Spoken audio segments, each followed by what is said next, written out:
பிள்ளைகளே, அவருடைய வார்த்தைகளுக்காக காத்திருக்கக்கூடிய பெரும் பாக்கியத்தை இந்த நாளிலும் தேவன் நமக்கு பாராட்டியிருப்பதற்காக நான் தேவனை ஸ்தோத்திருக்கின்றேன்.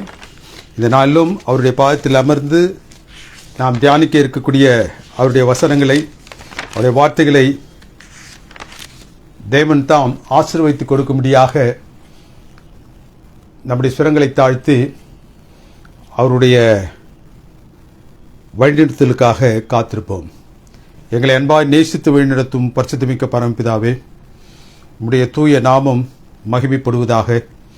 இந்த பரிசுத்தமான மணி துளிகளில் உம்முடைய வார்த்தைகள் எங்களுடைய செவிகளை வந்து அடைவதற்கு பரிசுத்த ஆவியானவர் தாமே எங்களுடைய இருதயங்களை திறந்து அதற்காக எங்களை ஆயத்தப்படுத்தி அவற்றை தேவரின் நாங்கள் பெற்றவர்களாக மாத்திரமல்ல, அதன்படி வாழ்வதற்கேற்ற மாற்றத்தையும் உடையவர்களாக இந்த இடத்தை விட்டு கடந்து செல்ல நீர் எங்களுக்கு இரக்கம் செய்தருளும் சுவாமி. எங்களுடைய பாவங்கள், குற்றங்கள், குறைகள், மீறல்கள் யாவற்றும் தயவாக மன்னித்து இந்த நாளில் ஆசீர்வாதத்தின் நீர் எங்களுக்கு பெருக்கமாக ஈந்து தேவர் இந்த சத்தியத்தை கேட்கக்கூடிய ஒவ்வொரு உள்ளங்களிலும் நீர் பேசி இந்த நாளின் சத்தியம் அவருடைய உள்ளங்களில் கிரியை செய்வதற்கு ஏதுவாக நீர் அவர்களை ஆயத்தப்படுத்தும்படியாக உடைய பாத்தில் ஒப்பு கொடுக்கின்றோம். எங்களை தாழ்த்துகிறோம், வெறுமையாக்கிறோம், உடைய சமூகத்தில் படைக்கின்றோம். கிறிஸ்துவின் நாமத்தினால் ஜெபிக்கின்ற எங்கள் அன்பின் பரிசுத்தமிக்க பரமபிதாவே, ஆமேன். கர்த்தராகிய இயேசு கிறிஸ்து தன்னுடைய ஊழிய நாட்களில் ஒரு வித்தியாசமான அனுபவத்தை அவர் சந்தித்தார். பேசவும் காணவும் ஊமையனாகவும் குருடனாகவும் இருந்த ஒரு மனிதனை அவர் குணமாக்கினார். கூடியிருந்த அனைவரும் அதை பார்த்து ஆச்சரியப்பட்டார்கள். நாம் எதிர்பார்க்கக்கூடிய ஒருவர் இவர்தானோ என்று அவர்கள் தங்களுடைய மனங்களில் ஆழமாக பதிந்த அந்த பாதிப்பை வைத்து பேசிக் கொண்டிருந்தார்கள். வேதபாரகரும் பரிசேயர்களும் அங்கு காணப்பட்டார்கள். அவர்கள் என்ன சொன்னார்கள்? இவர் இதை பிசாசுகளின் தலைவனாகிய பெயல்செபூவினால் செய்கின்றார். பிசாசுகளின் தலைவனை வைத்து இவர் இந்த அற்புதங்களை எல்லாம் செய்கின்றார் என்று அவர்கள் அந்த கூட்டத்தில் இருக்கக்கூடிய ஒவ்வொரு இடத்திலும் பேசினார்கள். லூக்காவின் புத்தகம் 11வது அதிகாரம் 27வது வசனம் இவ்வண்ணமாக அந்த அனுபவத்தை குறித்து அது பேசுகின்றது. கர்த்தராகிய இயேசு கிறிஸ்து அவர்களுக்கு மறு உத்தரவாக அவர்கள் பேசிக் கொண்டிருக்கக்கூடிய அந்த சூழலை கண்ட கர்த்தராகிய இயேசு கிறிஸ்து அவர்களுக்கு மாறு உத்தரம் செய்து கொண்டிருக்கும் பொழுது அந்த கூட்டத்தில் இருந்த ஒரு ஸ்திரீ அவரை நோக்கி, உம்மை சுமந்த கர்ப்பமும் நீர் பாலுண்ட மார்பகமும் பாக்கியமுள்ளவைகள் என்று சத்தமிட்டு சொன்னாள். Blessed is the mother who gave you the birth and nursed you. உம்மை சுமந்த கற்பமும் நீர் பாலுண்ட மார்பகமும் பாக்கியமுள்ளவைகள். எந்த ஒரு ஸ்திரீயும் ஒரு மகனை பிரசவித்து அந்த குழந்தையை பாலூட்டி வளர்ப்பது என்பது அவளுக்கு மாத்திரமல்ல, பொதுவாக எல்லா பெண்களுக்கும் உரிய ஒரு பெருமை. ஒரு பெண்ணுக்கு மகப்பேர் என்று சொல்வது, அந்த குழந்தையை பெற்று பாலூட்டி வளர்த்து எடுப்பது என்பது மிகப்பெரிய ஆசீர்வாதம். மலடி என்ற சிறுமைக்கு உட்படாது காக்கக்கூடிய ஒன்று என்றால் அது தாய்மை. அந்த அந்தஸ்தை ஒருவர் பெறுகிறார் என்றால் அது ஆசீர்வாதங்களிலேயே மிக உன்னதமான ஆசீர்வாதமாக கருதப்பட்ட நாட்கள் உண்டு.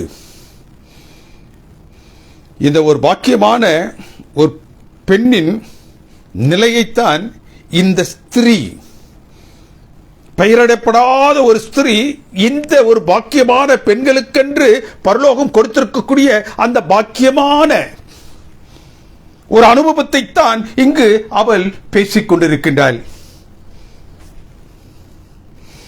அந்த ஸ்திரீயினுடைய கண்களுக்கு முன்பதாக தென்பட்ட கர்த்தராகிய இயேசு கிறிஸ்து மகா பெரியங்களை அதிசயங்களை செய்யக்கூடியவர். எல்லாரை காட்டிலும் அவர் வித்தியாசமாக இருக்கக்கூடியவர். ஆகவே அவள் என்ன செய்தால், அவரை பெற்ற தாயை உச்சத்தில் வைத்து புகழ்ச்சியை அங்கு செலுத்திக் கொண்டிருந்தாள். அவள் மரியாளை ஏன் வித்தியாசமான ஒரு நிலையில் ஆசீர்வதிக்கப்பட்டிருக்கின்றவர் என்று அவள் கூறினாள். அந்த பெண்மணிக்கு அவர்தான் மேசியா என்று தெரியாது.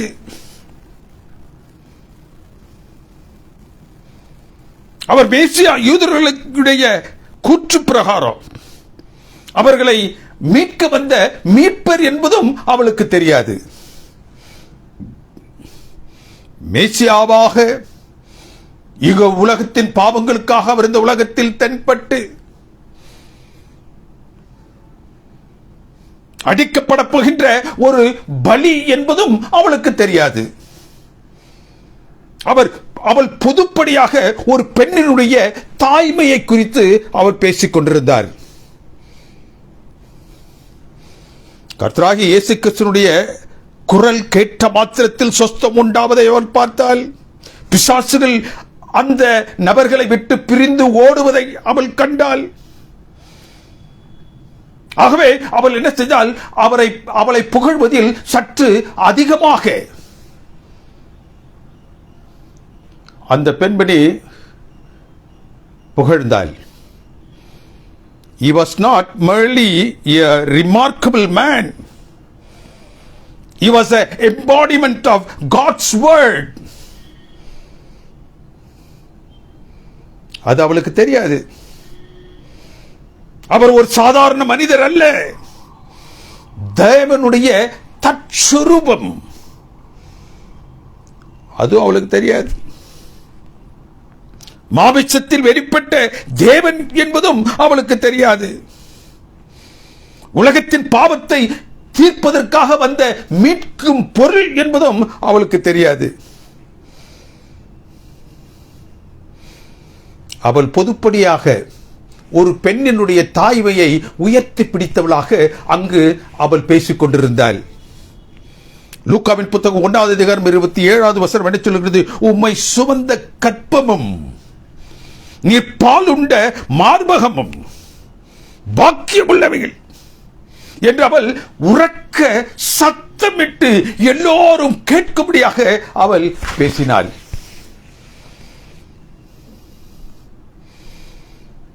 தேவனுக்கு பிரியமானவர்களே, அவள் பாக்கியவான், ஆசீர்வதிக்கப்பட்டவர் என்று கர்த்தராகிய இயேசு கிறிஸ்துவை குறித்து அவள் பேசவில்லை.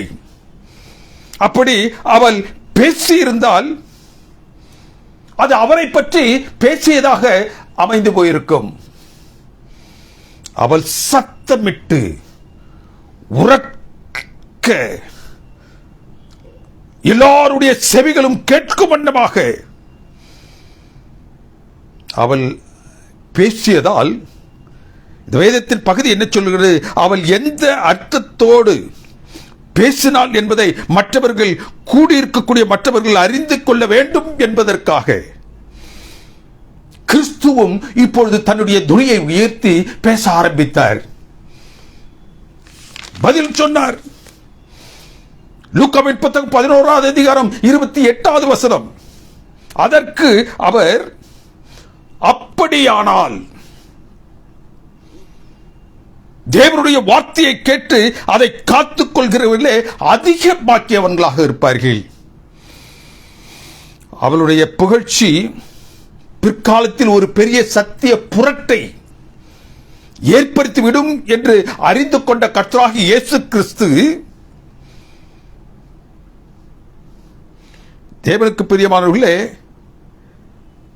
அவளில் இருக்கக்கூடிய புகழ்ச்சியை காட்டிலும் கர்த்தராகிய இயேசு கிறிஸ்து பிரசவிக்கப்பட்டு அவரை வளர்க்கும் பாக்கியத்தை பெற்ற அந்த மரியாளுக்கு இருக்கக்கூடிய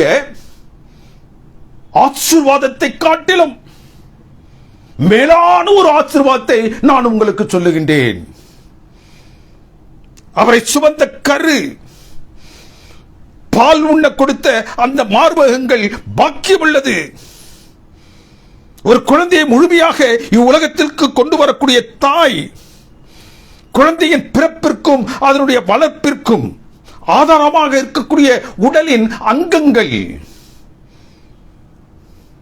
குழந்தையை பெற்றெடுக்கும் தாய்மை என்றால் என்ன என்பதை கர்த்தராகிய இயேசு கிறிஸ்துவுக்கு நன்றாக தெரியும். அதை போற்றி புகழக்கூடிய பெயரிடப்படாத அந்த ஸ்திரீ, அவளை குறித்து அவருக்கு நன்றாக தெரியும்.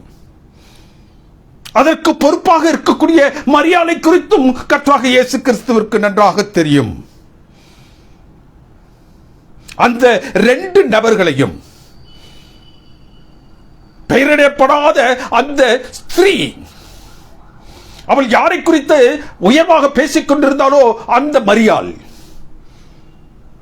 இந்த இரண்டு நபர்களும் சேர்ந்து பிற்காலத்தில் இவர்கள் இந்த அனுபவம் ஒரு சத்திய புரட்டை ஏற்படுத்திவிடும் என்று அங்கு கர்த்தராகிய இயேசு கிறிஸ்து நிச்சயமாக அஞ்சினார். ஆகவே அதற்கான ஒரு சத்திய விளக்கத்தை கொடுக்கும்படியாக அவர் தன்னை ஆயத்தப்படுத்தி உரத்த குரலில் அவர் பேசினார். அந்த ஸ்திரீயினுடைய சத்தத்தை காட்டிலும் அங்கு கூடியிருந்த அனைவருடைய சேவைகளையும் சென்று சேரும் வண்ணமாக தேவனுக்கு பிரியமான தேவனுடைய பிள்ளைகளே அவர் அதிக சத்தத்தில் பேசினார். அவரை பெற்று பாலூட்டி வளர்த்ததை விட புகழப்படத்தக்க வேறொன்று உண்டு. அதுதான் தேவனுடைய வார்த்தை, the word of God. Fleshly bond, spiritual bond. Fleshly bond versus spiritual bond. The fleshly bond is the human or biological relationship. மனுஷ அல்லது மாமிசத்தினால் உண்டான உறவு முறை. ஸ்பிரிச்சுவல் பாண்ட் என்பது தேவனுடைய பரிசுத்தமான வார்த்தைகளினால் இணைக்கப்படுவது. மாமிசத்தினால் ஏற்படக்கூடிய அந்த உறவு தேவனுடைய பரிசுத்தமான வார்த்தைகளினால் ஏற்படக்கூடிய ஒரு உறவு. மனித உறவுகளை பற்றி அந்த ஸ்திரீ பேசிக் கொண்டிருக்கின்றார். ஆவிக்குரிய உறவை பற்றி கர்த்தராகிய இயேசு கிறிஸ்து அங்கு பேசிக் கொண்டிருக்கின்றார். அவள் மனித உறவின் பால் வழிவரும் அந்த ஹியூமன் பாண்ட் பற்றி பேசும்பொழுது ஆவிக்குரிய அடிப்படையில் ஆன உறவை பற்றி கர்த்தராகிய இயேசு கிறிஸ்து அங்கு பேசிக் கொண்டிருக்கின்றார். அவள் தாய்மையை, இயற்கை வழி வரக்கூடிய ஒன்றை குறித்து அவள் பேசுகின்றாள். அந்த பெயரிடப்படாத ஸ்திரீ தாய்மை குறித்து பேசிக் கொண்டிருக்கின்றாள். இயற்கை வழி வரக்கூடிய ஒரு நேச்சுரல் பினாமினா பற்றி அவள் பேசிக் கொண்டிருக்கின்றாள். இங்கு கர்த்தராகிய இயேசு கிறிஸ்து தம்முடைய வார்த்தையை குறித்து, தேவனுடைய வார்த்தையை குறித்து அவர் பேசிக் கொண்டிருக்கின்றார். அந்த வார்த்தையில் இருக்கக்கூடிய தூய்மையை குறித்து அவர் பேசிக் கொண்டிருக்கின்றார். அவள் தாய்மையை குறித்து பேசிக் கொண்டிருக்கும் பொழுது இங்கு கர்த்தராகிய இயேசு கிறிஸ்து தேவனுடைய வார்த்தையில் இருக்கக்கூடிய தூய்மையை குறித்து அவர் பேசிக் கொண்டிருக்கின்றார்.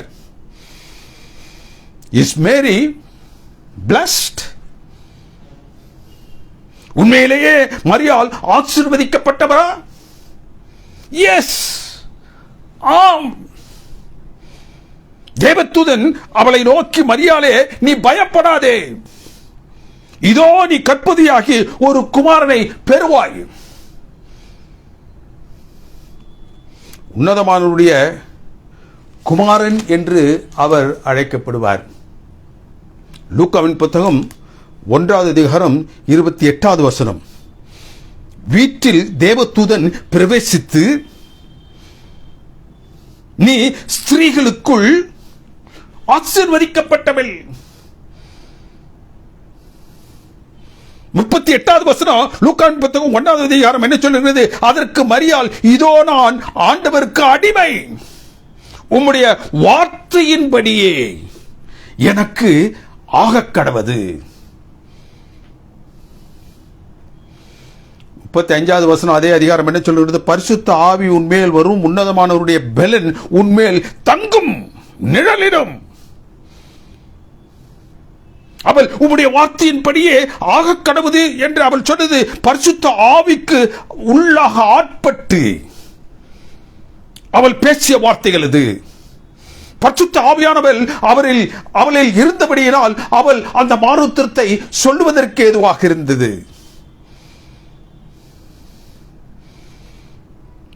மரியாள் சகரியா வீட்டிற்கு செல்லுகின்றாள்.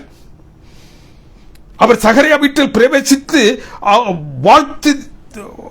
வாழ்த்தினாள். யார? எலிசபெத்தை. பரிசுத்த ஆவியினால் நிரப்பப்பட்டு அவள் வாழ்த்தினாள்.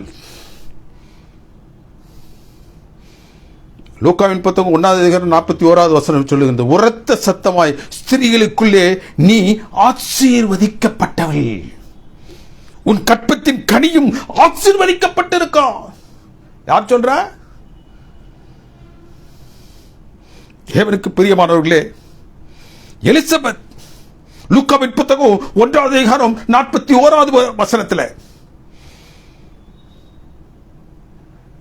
48வது வசனத்தை நீங்கள் வாசித்தீர்கள். அங்கு மரியாள் தேவன் தம்முடைய அடிமையின் தாழ்மையை நோக்கி பார்த்தார். இது முதல் எல்லா சந்ததிக்கும், இது முதல் இந்த உலகத்தில் எழக்கூடிய எல்லா சந்ததியும் என்னை பாக்கியம் உள்ளவர்கள் என்று சொல்லுவார்கள். A blessed woman என்று சொல்லுவார்கள். தேவதூதன் சொல்லிட்டான். லூக்காவின் புத்தகம் 1வது அதிகாரம் 28வது வசனத்தில் எலிசபெத்தும் லூக்காவின் புத்தகம் 1வது அதிகாரம் 41வது வசனத்தில் அவளும் நீ ஆசீர்வதிக்கப்பட்டவள், உன்னுடைய கற்பத்தில் இருக்கக்கூடிய அந்த கனியும் ஆசீர்வதிக்கப்பட்டது என்று அவளும் சொல்லிவிட்டாள். இங்கு மரியாளும் சொல்லுகின்றாள். ஆக இந்த 3 பேரும் அவர்கள் தானாக சொல்லவில்லை, பரிசுத்த ஆவியினுடைய உந்துதலினால் அவர்கள் சொன்னார்கள். என்னவென்று? மரியாள் ஆசீர்வதிக்கப்பட்டவள் என்று. பரலோகம் மரியாளை நீ ஆசீர்வதிக்கப்பட்டவள் என்று சொல்லக்கூடிய ஒன்றை, மரியாள் ஆசீர்வதிக்கப்பட்டவள் என்று பரிசுத்த ஆவியினால் நிரப்பப்பட்டு கூறிய பொழுது பரிசுத்த ஆவியானவர் தான் மரியாளை ஆசீர்வதிக்கப்பட்டவள், பாக்கியவதி என கூறினார். தேவதூதனும் கூறினான், எலிசபெத்தும் கூறினார். பரிசுத்த ஆவியின் மூலம் அவர்கள் மரியாளை ஆசீர்வதிக்கப்பட்டவளே, பாக்கியவதியே என்ற அந்த கூற்றை, என்ற அந்த உண்மையை கிறிஸ்து அங்கீகரித்தார், ஏற்றுக்கொண்டார். அது உண்மை. தேவதூதன் அவளை ஆசீர்வதிக்கப்பட்டவளே என்றான். எலிசபெத் அவளை கண்ட மாத்திரத்தை நீ ஆசீர்வதிக்கப்பட்டவள், உன்னுடைய கருவில் இருக்கக்கூடிய அந்த கனியும் ஆசீர்வதிக்கப்பட்டது என்றால், மரியாளும் சந்ததி முழுவதும், இந்த சந்ததியில் இருக்கக்கூடிய யாவருக்கும் நான் ஆசீர்வதிக்கப்பட்டவளாக இருப்பேன். I will be the blessed Woman.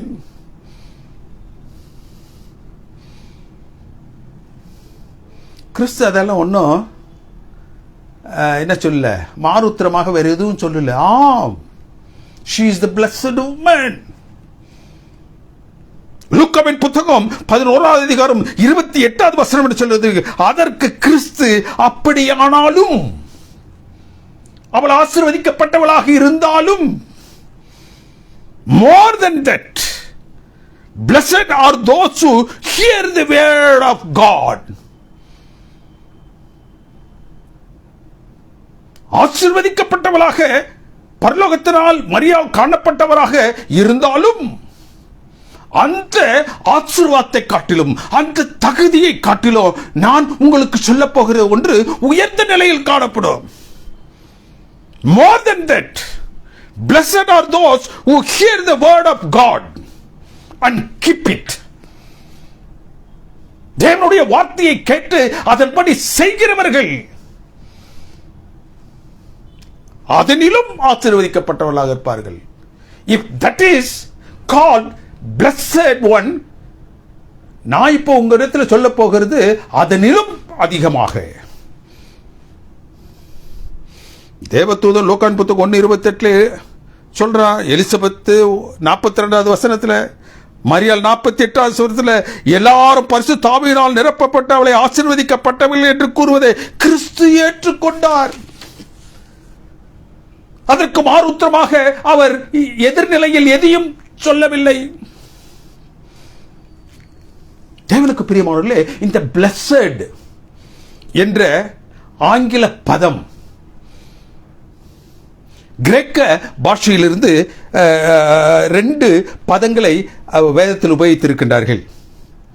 2 விதமான வார்த்தைகள், மெனோன், மெனோரைச். இந்த பதங்கள் புதிய ஏற்பாட்டில் 4 இடங்களில் வருகின்றது. இந்த 2 பதங்களும் என்னத்தை ஆங்கிலத்தில் சொல்லுகின்றது என்றால் indeed. indeed என்றால் உண்மையில், நிச்சயமாக என்று பொருள் கூடக்கூடிய ஒரு வார்த்தை. the menorach என்று சொல்லக்கூடியது indeed much more, much more, மேலும் அதிக உண்மையாக, மேலும் அதிக நிச்சயமாக என்ற பொருளை சொல்லக்கூடியதுதான் 2 இந்த வார்த்தைகளும். கிரேக்க பதத்திலிருந்து எடுக்கப்பட்ட இந்த 2 வார்த்தைகளும் மெனோன், மெனோரேஜ் என்று சொல்லக்கூடிய வார்த்தைகள். இந்த வார்த்தைகளைத்தான் இங்கு கர்த்தராகிய இயேசு கிறிஸ்து உபயோகித்தார். மரியாள் தன்னை கற்பம் தரித்து தன் உதிரத்தை தனக்கு பாலாக கொடுத்து வளர்த்தாள். அவள் ஆசீர்வதிக்கப்பட்டவள். இந்த பெயரிடப்படாத ஸ்திரீ மரியாளை குறித்து ஆசீர்வதிக்கப்பட்டவள் என்று அவர் சொல்லும் பொழுது she was talking about the human relationship, biological birth குறித்து அவள் பேசிக் கொண்டிருக்கின்றார். இங்கு தேவதூதன் எலிசபெத் மேலும் மரியாளும் கூட பரிசுத்த ஆவியினால் ஆட்கொள்ளப்பட்டு அதன் மூலமா தான் சொல்றாங்க, நீ ஆசீர்வதிக்கப்பட்டவள், நீ பாக்கியசாலி. கர்த்தராகிய இயேசு கிறிஸ்து இதை பார்த்து கேட்டு அவர்கள் கூறியதை அங்கீகரித்து மரியாள் ஆசீர்வதிக்கப்பட்டவள் என்று அவரும் என்ன செய்றாரு, பேசுறார். ஆனால் அந்த 28வது வசனத்தில் அதற்கு அவர் 11வது அதிகாரம் லூக்காவின் புத்தகம் 28வது வசனத்தில் அதற்கு அவர் அப்படி ஆனாலும், அவள் ஆசீர்வதிக்கப்பட்டவள், பாக்கியவதி. தேவதூதன் பரத்திலிருந்து இறங்கி வந்து அந்த ஒரு வெளிப்பாட்டை சொன்னான். அவளை கண்ட மாத்திரத்தில் எலிசபெத் ஆசீர்வதிக்கப்பட்டவளே என்றால், மரியாளும் இந்த சந்ததியில் வரக்கூடிய அனைவரும் நான் என்னை பார்க்கும் பொழுது பாக்கியவதி என்பார்கள். சத்தியத்தின் அடிப்படையில் இவங்க என்ன செய்றாங்க, இதை பேசுறாங்க. அந்த பெயரிடப்படாத அந்த ஸ்திரீ, அவளுக்கு அந்த சத்தியெல்லாம் தெரியாது.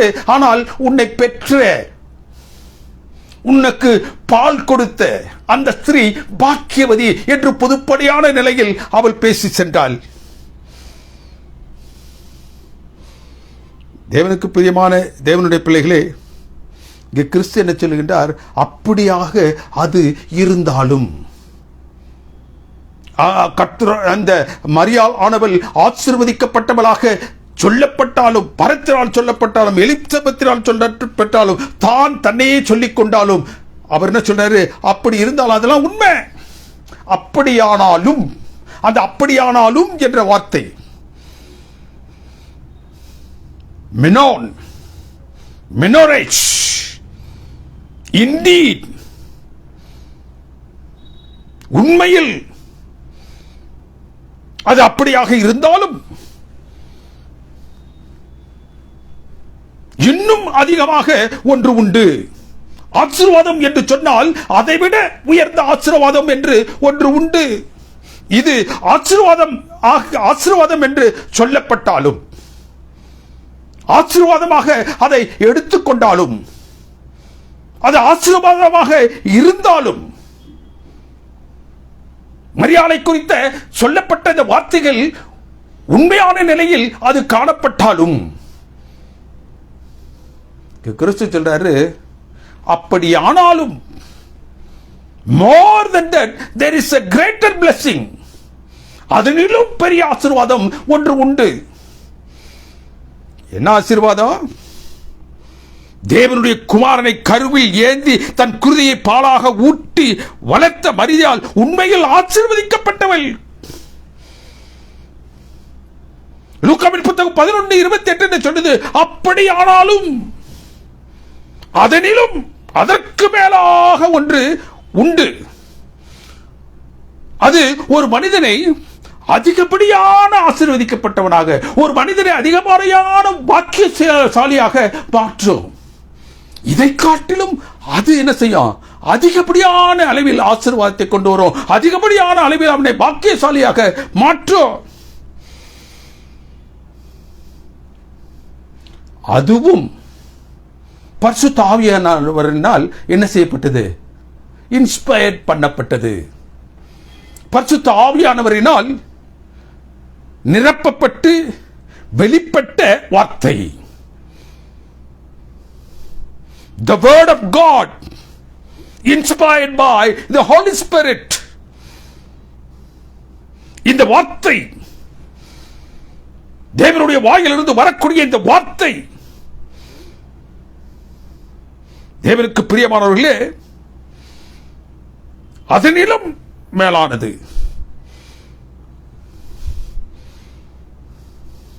அந்த வார்த்தை இதனிலும் மேலானது, இதனிலும் ஆசீர்வதிக்கப்பட்ட ஒன்று என்று இங்கு கர்த்தராகிய இயேசு கிறிஸ்து சொல்லுகின்றார். How powerful is his words. அவருடைய வார்த்தை எவ்வளவு பலன் பொருந்தியது. சங்கீதங்களின் புத்தகம் 19:4 தாவீது அதை குறித்து பேசுகின்றான். அவைகளின் வசனங்கள், அவைகளின் வார்த்தைகள் பூச்சக்கரத்து கடைசி வரைக்கும் போகுமா? It will reach to the end. எல்லையை கடந்து செல்லக்கூடியது அவருடைய வார்த்தைகள். எவரையும் ஈர்க்கக்கூடிய வல்லமை பொருந்தியது அவருடைய வார்த்தைகள். இறைமகனை பெற்றவள் என்ற ஆசீர்வாதத்தை மரியாள் பெற்றிருந்தாலும் அதிலும் மேலான ஆசீர்வாதத்தை இந்த வார்த்தைகள் பெற்றிருக்கின்றது. தேவனுடைய வார்த்தை. கிறிஸ்து எந்த காரணத்திற்காக இந்த உலகத்திற்கு வந்தாரோ, எந்த நோக்கத்தை நிறைவேற்றுவதற்காக அவர் இந்த உலகத்திற்கு வந்தாரோ, அதை நிறைவேற்றக்கூடியது அவருடைய வார்த்தை. சுவிசேஷமாகிய ரட்சிப்பு எல்லாரையும் சென்றடையும். அது எல்லாரையும் சென்றடைய வேண்டும் என்றால் பூச்சக்கரத்து கடைசி வரைக்கும் அது செல்ல வேண்டும். தேவனுடைய வார்த்தை மாத்திரமே அப்படி எல்லைகளை கடந்து செல்லக்கூடியது. That powerful is the word of God. ரட்சிப்புக்கான ஒன்று, நற்செய்தியாக பாவத்திலிருந்து விடுதலை குறித்து பேசக்கூடிய ஒன்று, விடுதலைக்கான பரத்தின் அழைப்பாக இருக்கக்கூடிய ஒன்று எதுவென்றால் அவருடைய வார்த்தை.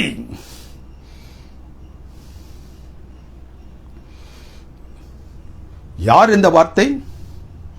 Who is this word? தேவனுடைய வாயிலிருந்து எழுந்த அந்த வார்த்தை யார்? யோவான் புத்தகம் 1ஆம் அதிகாரம் 1ஆவது வசனம் சொல்லுகின்றது, ஆதியிலே வார்த்தை இருந்தது, அந்த வார்த்தை தேவனிடத்தில் இருந்தது, அந்த வார்த்தை தேவனாக இருந்தது, ஆதியிலே அவர் தேவனோடு இருந்தார், சகலமும் அவரால் உண்டாயிற்று, உண்டானது ஒன்றும் அவரை அல்லாமல் உண்டாகவில்லை. அவருக்குள் ஜீவன் இருந்துச்சு, அந்த ஜீவன் மனுஷருக்கு ஒளியாக இருந்துச்சு.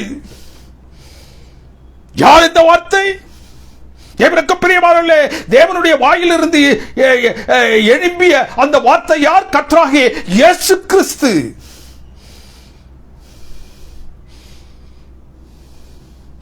ஈன்றெடுத்த தாய் ஆசீர்வதிக்கப்பட்டவள் என்றால், பயாலஜிக்கல் ரிலேஷன்ஷிப் ஆசீர்வாதம் என்றால், மனுஷிக உறவு ஆசீர்வாதம் என்றால், இந்த எபிரே பதங்கள் இப்பொழுதுதான் பேசுது, மெனோன் அண்ட் மெனோரேஜ் என்ற அந்த கிரேக்க மூல அர்த்தத்தின் பிரகாரம் indeed much more than that there is something else. அது அப்படியாக இருந்தாலும், நிச்சயமாக இருந்தாலும், அதற்கு மேலே இருக்கக்கூடிய ஆசீர்வாதம் என்ற ஒன்று உண்டு. அதுவே தேவனுடைய வார்த்தை, அதுவே தேவனுடைய வார்த்தையாகிய கர்த்தராகிய இயேசு கிறிஸ்து. அவர் மூலமாக பரம்பாராட்டும் ரட்சிப்பு எல்லாவற்றிற்கும் மேலே ஆசீர்வாதமானது. தேவனுக்கு பிரியமான தேவனுடைய பிள்ளைகளை, இன்றைய நாட்களில் காணப்படக்கூடிய சத்திய புரட்டிற்கு உத்தரவு சொல்லக்கூடிய ஒரு அனுபவத்தை கர்த்தராகிய இயேசு கிறிஸ்து தன்னுடைய வாயிலிருந்து இந்த அனுபவத்தை உதிர்த்தார். கிறிஸ்து இந்த உலகத்திற்கு அதென்ற இந்த உலகத்தினுடைய எல்லா பாவங்களையும் போக்கும்படியாக ஜீவாதார பலியாக வருவதற்கு ஒரு ஹியூமன் ஏஜென்சி தேவைப்பட்டுச்சு. கர்த்தராகிய இயேசு கிறிஸ்துவை இந்த உலகத்திற்கு கொண்டு வருவதற்கு பரலோகத்திற்கு ஒரு ஒரு ஒரு ஒரு ஒரு வழி தேவைப்பட்டுச்சு. Means agency. பரலோகம் என்ன செய்தது? அவர் இந்த உலகத்திற்கு உலக பாவங்களுக்காக அனுப்பப்பட்டு உலக பாவங்களுக்காக ஜீவாதார பலியாக அடிக்கப்பட வேண்டும் என்றால் அந்த கர்த்தராகிய இயேசு கிறிஸ்து 100% மனிதனாக இருக்கணும். He cannot be God and give himself because God cannot die. தேவன் மரிக்கக்கூடியவர் அல்ல என்பதனால் அவரை 100% மனுஷனாக இந்த உலகத்திற்கு அனுப்ப வேண்டும் என்பதற்காக தெரிந்து கொண்ட ஒரு உன்னதமான பாத்திரம் தான் இந்த மரியாள். மரியாள் பரிசுத்த ஆவியினால் கற்பவதியாகி அந்த கருவை தன் கருவறையில் வைத்து தாங்கினாள். தன்னுடைய குருதியை பாலாக்கி கொடுத்து அந்த குழந்தை வளர்ப்பித்தாள். கிறிஸ்துவை 100% மனுஷனாக அவள் இந்த உலகத்திற்கு கொண்டு வர வேண்டும் என்பதற்காக ஒரு மனுஷன் தான் என்ன செய்ய முடியும்? இந்த உலகத்தின் பாவங்களுக்காக அடிக்கப்பட முடியும். God cannot be the sacrifice directly.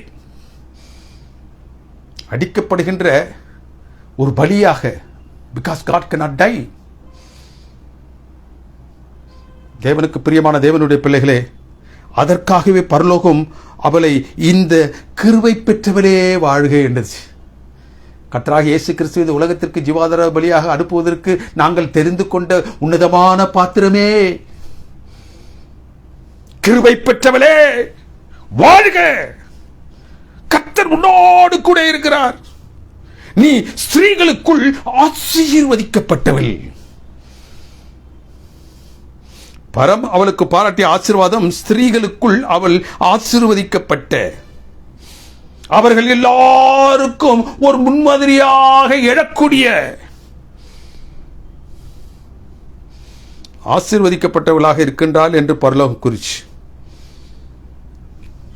அது இந்த உலகத்திற்கு உட்பட்ட ஒரு ஆசீர்வாதம். The blessing based on human relationship. ஆனால் வார்த்தையாகிய அந்த கிறிஸ்து divine. He has a divine origin. தெய்வீக தோற்றம் அவரில் இருந்துச்சு. அவர் ஒரு ஆதி மூலம். 28வது வசனம் சொல்லுது, தேவனுடைய வார்த்தையாகிய கிறிஸ்து கூறுவதை கேட்டு அதை காத்துக் கொள்கிறவர்களே அதிக பாக்கியவான்கள்.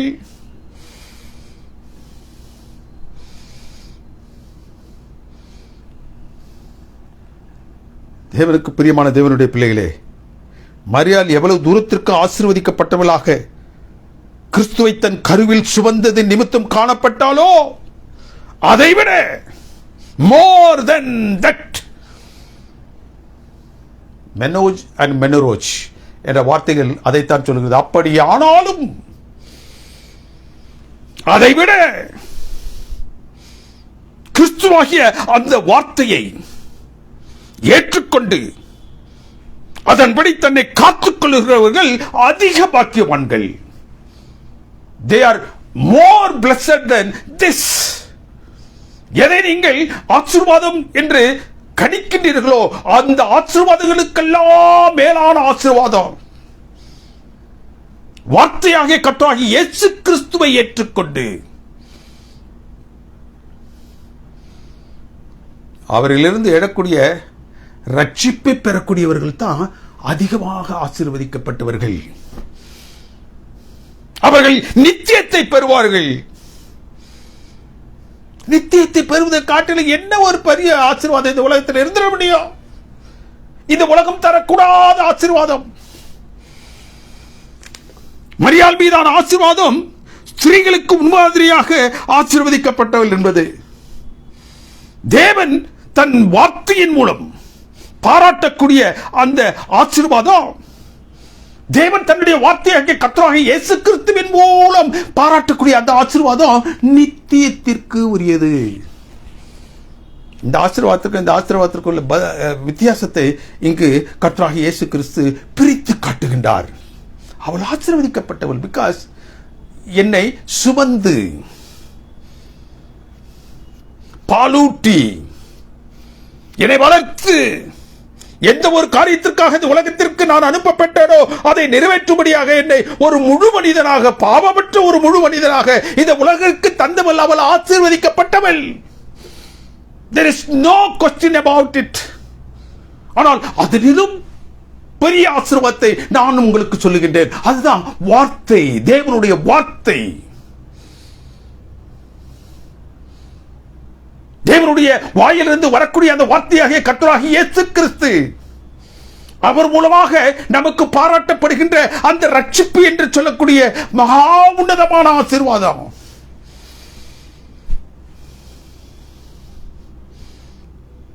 தேவனுக்கு பிரியமானவர்களே, இதைத்தான் இந்த அனுபவத்தின் மூலமாக கர்த்தராகிய இயேசு கிறிஸ்து சொல்லும்படியாக ஆசித்தார். ஆனால் இந்த பெயரிடப்படாத ஸ்திரீயும் கிறிஸ்துவை குறித்து ஆராய்ச்சி செய்து அந்த அடிப்படையில் பேசாத அந்த ஸ்திரீயும் பரலோகத்தினால் நீ ஆசீர்வதிக்கப்பட்டவளே என்று தேவதூதனும், நீ ஆசீர்வதிக்கப்பட்டவள், உன்னுடைய கற்பத்தின் கனியும் ஆசீர்வதிக்கப்பட்டது என்று எலிசபெத்தும், பூமியின் சந்ததிக்குள் இருக்கக்கூடியவர்களிலே பாக்கியவாசாலி நான் என்று மரியாளே சொல்லக்கூடிய அளவிற்கு மூவரும் பரிசுத்த ஆவியினால் ஆட்கொள்ளப்பட்டு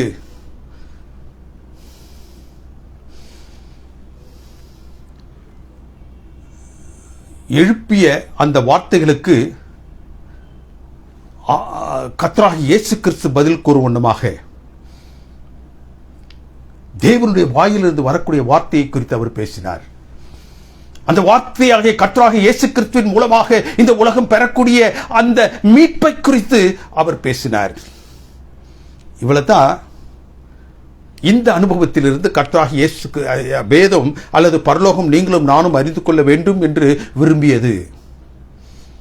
ஆனால் தேவனுக்கு பிரியமானவர்களே, இதில் ஒரு சத்திய புரட்டு கடைசி காலத்தில் ஏற்படும் என்று கர்த்தராகிய இயேசு கிறிஸ்துவிற்கு நன்றாக தெரியும். ஆகவேத்தான் அவர் என்ன செய்றாரு, அந்த பெயரிடப்படாத ஒரு பெண்மணி உறக்க சத்தத்தோடு அவரை குறித்து, அவரை சுவந்த கருவை குறித்தும் அவருக்கு பாலுண்ண கொடுத்த அந்த ஸ்திரீயை குறித்தும் உயர்வாக பேசிக் கொண்டிருக்கும் பொழுது கர்த்தராகிய இயேசு கிறிஸ்து இடைப்பட்டு அவளிலும் அதிக உரத்த சத்தத்தோடு அதற்குரிய பதிலை கூறினார். அதை காட்டிலும் ஒரு மனுஷன் ரட்சிக்கப்படுவதற்கு ஏதுவாக தேவனுடைய வாயிலிருந்து வரக்கூடிய வார்த்தை தான் மிகவும் ஆசீர்வதிக்கப்பட்டது என்று சொன்னார். தேவனுக்கு பிரியமான தேவனுடைய பிள்ளைகளே, இதில் ஒரு சத்திய புரட்டு வந்துவிடும் என்பதற்காக கர்த்தராகிய இயேசு கிறிஸ்து இந்த பதிலை சொல்லி முடிச்சிட்டார். என்ன சத்திய புரட்டு ஏற்படும் என்று கிறிஸ்து பயந்தாரோ அல்லது என்ன சத்திய புரட்டு ஏற்பட்டுவிடும் என்று அவர் யூகித்தாரோ அந்த சத்திய புரட்டு நாளடைவில் நடந்துவிட்டது. இமாக்குலேட் கன்செப்ஷன், மாசற்ற கருத்தரிப்பு. இமாக்குலேட் கன்செப்ஷன் என்றால் அமல உற்பவம் அல்லது அமலோற்பவம் என்ற ஒரு டாக்மா, ஒரு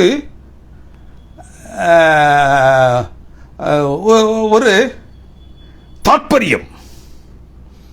கிறிஸ்துவின் தாய் அந்த தாற்பயம் என்ன சொல்லுகின்றது என்றால், அமலோற்பவம் என்று சொல்லக்கூடிய அந்த தாற்பயம் என்ன சொல்லுகின்றது என்றால், கிறிஸ்துவின் தாய் மரியாள் பிறப்பு நிலையிலேயே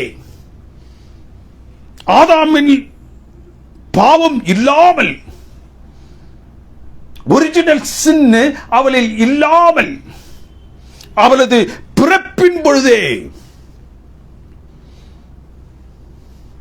அவளுடைய பிறப்பில் இருந்தே பாதுகாக்கப்பட்டார்.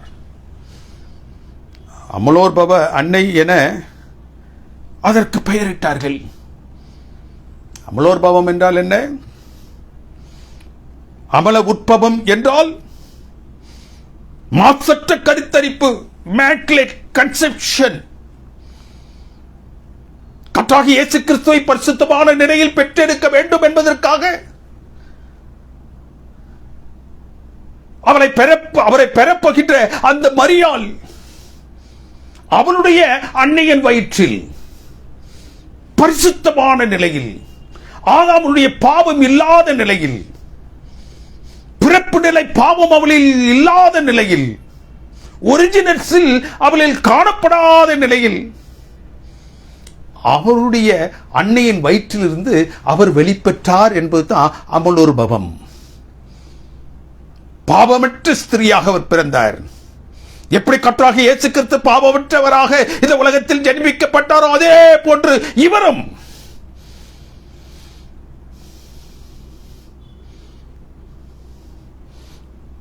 மரியாள் தன் தாயின் வயிற்றில் பாவமின்றி கருவானார்.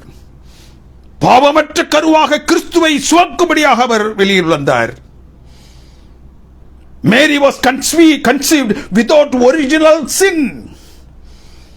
அவளில் பாவமில்லாத நிலையில் அவளுடைய பிறப்பிலிருந்தே காக்கப்பட்டு வந்தார். There was not even a stain of sin. ஆதாமினுடைய பாவ கரை சிறிதளவிலும் அவளுடைய பிறப்பில் இல்லை என்று சொல்லுவது தான் இந்த அமலோற்பவம். மாசற்ற நிலையில், பிறப்பு நிலை பாவமில்லாத வகையில், without the original sin, she was born in order to beget Christ as sinless. இந்த கோட்பாடு தான் அமலோற்பவம் என்று சொல்றது, இமாக்குலேட் கன்செப்ஷன். தேவனுக்கு பிரியமானவர்களே, இந்த கோட்பாடு கத்தோலிக்க திருச்சபையில் 1854 ஆண்டு போப் பயஸ் 9வது அவர் தான் என்ன செஞ்சார், கொண்டு வந்தார். இதை கொண்டு வந்து என்ன சொன்னார், டிசம்பர் மாதம் 8ஆம் தேதியில் இந்த பரிசுத்தமான பாவமற்ற மரியின் பிறப்பை எல்லாரும் என்ன செய்தார், கொண்டாட வேண்டும், எல்லாரும் கொண்டாட வேண்டும். இந்த கோட்பாட்டின் அடிப்படையில் கிறிஸ்து எவ்வளவு தூரம் தன் பாவமற்ற பிறப்பின் மூலம் மற்றவர்களை காட்டிலும் வித்தியாசப்பட்டாரோ அதே போன்று மரியாளும். இந்த கோட்பாடு, இந்த டாக்மா அதுதான் சொல்லுது. எப்படி கர்த்தராகிய இயேசு கிறிஸ்து உலகத்தில் எவ்வளவு பரிசுத்தமாக ஜெனிப்பிக்கப்பட்டாரோ வாழ்ந்தாரோ அதே போன்று பரிசுத்தமான நிலையில் மரியாளும் பிறந்து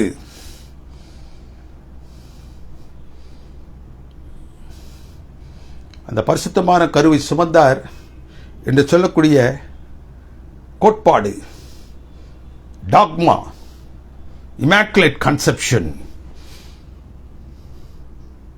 மற்றவர்களை காட்டிலும் எப்படி கிறிஸ்து வித்தியாசமாக பிறந்தாரோ அதே போன்று மரியாளும். ஆகவே கிறிஸ்துவுக்கு பாராட்டப்படக்கூடிய அந்த உன்னதமான நிலையை மரியாளுக்கும் என்ன செய்யணும், கொடுக்கப்பட வேண்டும் என்று அந்த திருச்சபை வலியுறுத்தியது. 431 நடந்த அந்த எபேசஸ் கவுன்சில்ல மேரி பாவமற்ற கடவுளின் தாய் என்று டிக்ளேர் பண்ணாங்க. பாவமற்ற கடவுளின் தாய், சின்லெஸ், ஆதாமினுடைய அந்த பாவ கரை அற்று பிறந்தவள். இது அறிவிக்கப்பட்ட பிறகு இந்த கோட்பாடு திருச்சபைக்குள்ள வந்துச்சு. ஆனால் வேதம் என்ன சொல்லுகிறது? வேதம் மரியாளை குறித்து பேசும்பொழுது வேதம் என்ன சொல்லுகிறது? கிருபை பெற்றவளே, ஸ்திரீகளுக்குள் ஆசீர்வதிக்கப்பட்டவளே, கர்த்தர் உன்னோடு இருக்கிறார் என்பதை தவிர வேறு எதுவும் அங்கு சொல்லப்படவில்லை. அவள் கிறிஸ்துவை பிரசவிப்பதற்காக பரம் அவளை அவளது தாயின் கற்பத்திலேயே ஆதாமின் பிறப்பு நிலை பாவமில்லாத நிலையில, ஒரிஜினல் சின் காணப்படாத நிலையில அவளை காத்து கொண்டது. She was born sinless, she was kept sinless until she became Christ. இதைத்தான் பின் நாட்களில் அவர் கடவுளின் தாய், ஆகவே அவளும் கடவுள், அவரும் கடவுள் என்ற கோட்பாட்டை திருச்சபைக்குள் கொண்டு வந்தது. இந்த ஒரு புனித நிலை, பிறப்பு நிலை பாவமற்றவர் என்று மனித முயற்சியினால் அது கொடுக்கப்பட்டுச்சு. She was born sinless, பிறப்பு நிலை பாவமற்றவர். புனித நிலை அவருக்கு எப்பொழுது கொடுக்கப்பட்டது என்றால் கிறிஸ்து பிறந்த பல நூற்றாண்டுகளுக்கு பிறகு. யாரால் கொடுக்கப்பட்டது என்றால் மனித முயற்சியினால். பிற்காலத்தில் நடக்கப் போகின்ற இந்த சத்திய புரட்டை தன் மனதில் கண்ட கர்த்தராகிய இயேசு கிறிஸ்து இந்த வேதத்தின் பகுதியின் மூலம், லூக்காவின் புத்தகம் 11வது அதிகாரம் வசனங்கள் 27, 28 மூலம் தான் என்ன சொல்ல வேண்டும் என்று இக்காலத்தில் நமக்கு சொல்ல வேண்டும் என்று ஆசித்தாரோ அதை அக்காலத்தில் அந்த லூக்காவின் புத்தகம் 11வது அதிகாரம் 28வது வசனத்தில் திட்டமாக சொல்லிவிட்டார். தீர்க்கமான முதலை அவர் அங்கு சொன்னார். மரியாள் கிருபை பெற்றவள், ஸ்திரீகளுக்குள்ளே ஆசீர்வதிக்கப்பட்டவர் என்ற வேதத்தின் வரிகளையும் பெயரிடப்படாத அந்த ஸ்திரீ கூறியது போல உமை சுமந்த கருவும் நீ பாலுண்ணும்படியாக கொடுத்த அந்த மார்பகங்களும் பாக்கியமானது. இந்த 2 பகுதிகளையும் உள்வாகிக் கொண்ட கர்த்தராகிய இயேசு கிறிஸ்து அதற்கு எதிர்மறையாக ஒன்றும் பேசவில்லை. அதற்கு தன்னுடைய சம்மதத்தையும் அவர் அங்கு ஸ்திரமாக கொடுக்கவில்லை. ஆனால் ஒன்று சொன்னார். முதல் வசனத்தில் 27வது வசனத்தில் காணப்படக்கூடிய அந்த கேள்விக்கு 28வது வசனத்தில் அவர் பதில் உரைத்து விட்டார். அப்படியானாலும்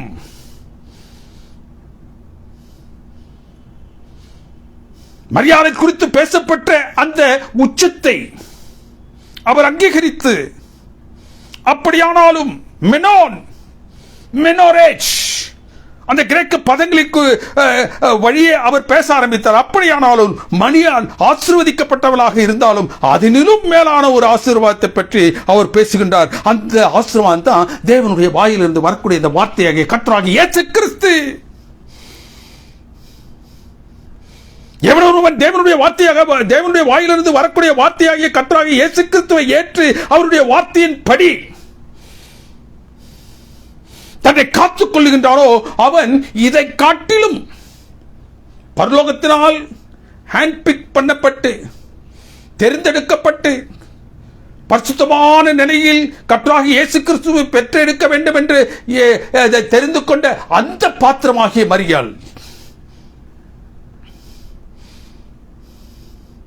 தேவனுக்கு பிரியமானவர்களே, அதிலும் ஒருவன் அதிக நிலையில் ஆசீர்வதிக்கப்படுவான் என்றால் அவருடைய வார்த்தையை கேட்டு அவருடைய வார்த்தையாகிய கர்த்தராகிய இயேசு கிறிஸ்துவை ஏற்றவராக அவருடைய சொற்படி நடக்கும்படியாக தன்னை அவருக்கு ஒப்புக் கொடுக்கக்கூடியவன், அதிலும் அதிகமாக ஆசீர்வதிக்கப்பட்டவன். இதுவும் ஆசீர்வாதம் தான். இதனிலும் மேலான ஆசீர்வாதம் என்றால் கர்த்தராகிய இயேசு கிறிஸ்துவை ஏற்றுக்கொண்டு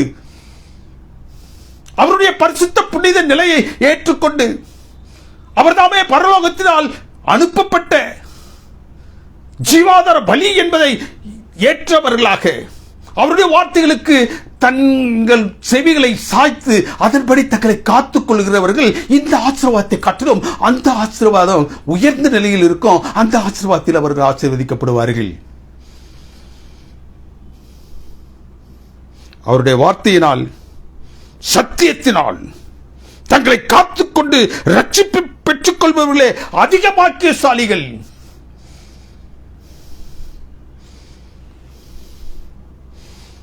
தேவனுக்கு பிரியமானவர்களே, மரியாளுடைய ஆசீர்வாதம் தாய்மைக்கு உலக பிரகாரமாக கூறக்கூடிய ஒரு எடுத்துக்காட்டு. அதைத்தான் அந்த பெயரிடப்படாத ஸ்திரீ சொன்னார். இவ்வளோ பெரிய மகானை நீ பெற்றெடுத்துட்டியே, நீ அந்த மகானை பெற்ற அந்த கருவும் அவர் பாலுண்ணும்படியாக நீ கொடுத்த உன்னுடைய மார்பகங்களும் பாக்கியம் உள்ளது, ஆசீர்வதிக்கப்பட்டது. உலக பிரகாரமாக ஒரு தாய்மைக்கு கொடுக்கக்கூடிய ஒரு அங்கீகாரம், ஆசீர்வாதம். ஆனால் கிறிஸ்துவின் வார்த்தை நித்தியத்தை நமக்கு பாராட்டக்கூடியது, பாவத்திலிருந்து நம்மை விடுவிக்கக்கூடியது, பரத்திற்கு நம்மை சேர்க்கக்கூடியது. தேவனுடைய வார்த்தையாக கிறிஸ்துவின் மூலம் பாராட்டப்படக்கூடிய ரட்சிப்பை தடை செய்ய வேண்டும் என்பதற்காக தேவனுக்கு பிரியமானவர்களே, சத்ருவாகிய சாத்தான் தன்னுடைய கரத்தில் எடுத்துக்கொண்ட ஒரு உபாய தந்திரம் தான் இந்த இமாக்குலேட் கன்செப்ஷன் என்று சொல்லுவது. அமலோர் பவம், மரியாளுடைய புனித தன்மை, பரிசுத்தமான அந்த பரலோகத்தின் குமாரனை பெற வேண்டும் என்பதற்காக அவளும் அவளுடைய தாயிலிருந்து வயிற்றிலிருந்து பாவமில்லாத நிலையில் ஆதாமனுடைய அந்த பாவ கரைகள் அற்றவர்களாக, ஒரிஜினல் சின் இல்லாதவர்களாக பிறக்க செய்யப்பட்டு கிறிஸ்துவை அவள் ஈண்டெடுக்கும் வரை பரிசுத்தமாகவே காக்கப்பட்டு வந்தார் என்று சொல்லுவதுதான் இந்த இமாக்குலேட் கன்செப்ஷன். தேவனுக்கு பிரியமானவர்களே, அதை பரலோகம் அங்கீகரித்திருக்கும் என்றால் அவருடைய தெய்வத்துவத்தை, இறைத்துவத்தை இன்றைய நாட்களில் திருச்சபை போதித்துக் கொண்டிருப்பது போன்று பரலோகம் அதை அங்கீகரித்திருக்கும் என்றால், பிதா குமாரன் பரிசுத்த ஆவிக்கு அடுத்துல மரியாதையும் போட்டிருக்கோம். அப்படித்தானே? தேவனுக்கு பிரியமான தேவனுடைய பிள்ளைகளே, பிரமாணம் அதுதான் சொல்லுது. என்னையன்றி உங்களுக்கு வேறு தேவர்கள் உண்டாயிருக்க வேண்டாம். மேலே வானத்திலும் கீழே பூமியிலும் பூமியின் கீழ் காணக்கூடிய யாதொன்றுக்கு ஒப்பான விக்கிரகத்தையாலும் சொரூபத்தையாக நீங்கள் செய்யாதீங்க, வைத்திராதீங்கள். இன்றைக்கு சொரூபமும் விக்கிரகங்களாக இந்த அருமையான கிறிஸ்துவின் தாயை வைத்து அவருக்கு புனித ஒரு நிலையை கொடுத்து, பரிசுத்த நிலையை கொடுத்து, அவரையும் இறை மகளாக இன்றைய நாட்களில் சத்துருவாகிய சாத்தான் கிறிஸ்துவத்தை மாற்று பாதையில் தள்ளிக்கொண்டு சென்று விட்டான். இதற்கு ஒரு முற்றுப்புள்ளி வைக்க வேண்டும் என்பதற்காகத்தான் இந்த மாதிரி ஒரு சூழல் வரும், இந்த மாதிரி ஒரு சத்திய புரட்டு பிற்காலத்தில் ஏற்படும் என்பதற்காகத்தான் தேவனுக்கு பிரியமான தேவனுடைய பிள்ளைகளே, அந்த லூக்காவின் புத்தகம் 11வது அதிகாரம் 27வது வசனத்தில் ஒரு அனுபவத்தை சொல்லிவிட்டு 28வது வசனத்தில் அதுக்குரிய பதிலும் சொல்லிட்டார். நீங்கள் ரட்சிக்கப்பட வேண்டும் என்றால், நீங்கள் பரத்தில் சேர்க்கப்பட வேண்டும் என்றால் ஒரே காரியத்தை நீங்கள் செய்யணும். வார்த்தை, தேவனுடைய வாயிலிருந்து வரக்கூடிய வார்த்தை, தேவனுடைய வாயிலிருந்து வரக்கூடிய வார்த்தையை கர்த்தராகி இயேசு கிறிஸ்துவை நீங்க என்ன செய்யணும்? ஏற்றுக்கொண்டவர்களாக அந்த வார்த்தைக்கு நீங்கள் உங்களை உட்படுத்தி காத்துக்கொள்வீர்கள் என்றால் ரட்சிப்பை பெறுவீர்கள். அதிலும் அந்த மரியாளுக்கு கொடுக்கப்பட்ட அந்த ஆசீர்வாதத்தை காட்டிலும் உங்களுடைய ஆசீர்வாதம் பெரிதா இருக்கும். எப்படி இருக்கும்? நீங்க பரத்திற்கு சேர்வதற்கு ஏதுவான ஒரு ஆசீர்வாதம், நித்தியத்திற்கு அடுத்த ஒரு ஆசீர்வாதம். அந்த ஆசீர்வாதத்தை தேவன் உங்களுக்கும் எனக்கும் தருவதற்கு காத்து கொண்டிருக்கின்றார். தேவனுக்கு பிரியமானவருடைய சத்துருவாகிய சாத்தான் அநேக நிலைகளில் கிறிஸ்துவ உள்ளங்களை எந்தெந்த நிலைகளில் புகுந்து அவருடைய இருதயங்களில் புகுந்து சத்திய புரட்டை ஏற்படுத்த முடியுமோ அந்த புரட்டை அவன் இந்த நாட்களில் செய்து கொண்டிருக்கின்றான். அவை அனைத்திற்கும் உத்தரவு சொல்ல வேண்டும் என்றால் இந்த வேத வசனங்கள் தவிர வேற எதுவும் சொல்ல முடியாது. கிறிஸ்து சீக்கிரமாக வரப்போகின்றார். அந்த வார்த்தை சீக்கிரமாக வரப்போகின்றது. எந்த வார்த்தையின் மூலமாக நீங்களும் நானும் பரத்திற்கு உள்ளாக சேர்ப்பிப்பதற்கு ஏதுவாக நாம் நம்மை ஒப்புக் கொடுத்தோமோ அந்த வார்த்தையாகிய கர்த்தராகிய இயேசு கிறிஸ்து மறுமுறையே அவர் என்ன செய்வார்? 2ஆம் முறையாக வரப்போகின்றார். அவர் வரக்கூடிய அந்த நாட்களில் இதோ இவருக்காக காத்திருந்தோம், இவருடைய ரட்சிப்பிலே களி கூறும் என்று சொல்லக்கூடிய கூட்டத்தாருடைய நீங்களும் நானும் காணப்பட தேவன் தாமே உங்கள் ஒவ்வொருவருக்கும் தயவையும் கிருபையும் பாராட்டி அருள்வாராக. ஆமென். எங்களை அன்பா நேசித்து வழிநடத்தும் பரிசுத்தமிக்க பரம்பிதாவே, உடைய தூய நாமம் மகிமைப்படுவதாக. இந்த நாளில் தேவனுடைய வார்த்தைகளை கொண்டு எங்களோடு பேசின சத்தியத்திற்காக உங்களுக்கு நன்றி செலுத்துகிறோம் சுவாமி. எங்களுடைய வாழ்க்கையில் தேவரீர் எவ்வளவு தூரத்திற்கு சத்துருவாகிய சாத்தான் இந்த சத்தியத்திலிருந்து உண்மைகளை எல்லாம் புரட்டுபடியாக, சத்திய புரட்டை செய்யும்படியாக இந்த காலங்களில் அவன் கட்சிக்கிற சிங்கத்தை போன்ற யாரை விழுங்கலாம் என்று அலைந்து கொண்டிருக்கக்கூடிய இந்த நாட்களில் எங்களுக்கு இந்த உன்னதமான சத்தியத்திலிருந்து நீர் கொடுத்திருக்கக்கூடிய ஆதாரபூர்வமான நம்பிக்கைக்கு உறுதியான காரியங்களுக்காக நாங்கள் உமக்கு நன்றியும் சோத்திரங்களும் ஏறெடுக்கின்றோம். சீக்கிரமாக உங்களுடைய குமாரன் இந்த உலகத்தில் வெளிப்பட போவதனால் நாங்கள் இந்த சத்தியங்களை சத்தியமாக ஏற்றுக்கொண்டு தேவரீர் தாமே அந்த வருகை நாட்களே உமக்காக காத்திருக்கும் அந்த கூட்டத்தாடு நாங்களும் காணப்படக்கூடிய பெரும் பாக்கியத்தை நீர் எங்கள் ஒவ்வொருவருக்கும் தந்ததுவ கர்த்தராகிய இயேசு கிறிஸ்துவின் தூய நாமத்தினால் மிகுந்த தாழ்மையோடு ஜெபிக்கின்றோம் எங்கள் அன்பின் பரிசுத்த மிக்க பரம்பிதாவே. ஆமென். நம்முடைய கர்த்தராகிய இயேசு கிறிஸ்துவின் கிருபையும் பிதாவுடைய அன்பும் பரிசுத்த ஆவியானுடைய அந்யோன்ய ஐக்கியமும் சிநேகமும் நம் அனைவரோடும் விசேஷமாக இந்த நாள் இந்த சத்தியத்தை ஆங்காங்கு பல்வேறு இடங்களில் கேட்டுக்கொண்டிருக்கிற பிள்ளைகள் ஒவ்வொருவரோடும் மீண்டும் மீண்டும் சதா காலங்களில் இருப்பதாக. ஆமென்.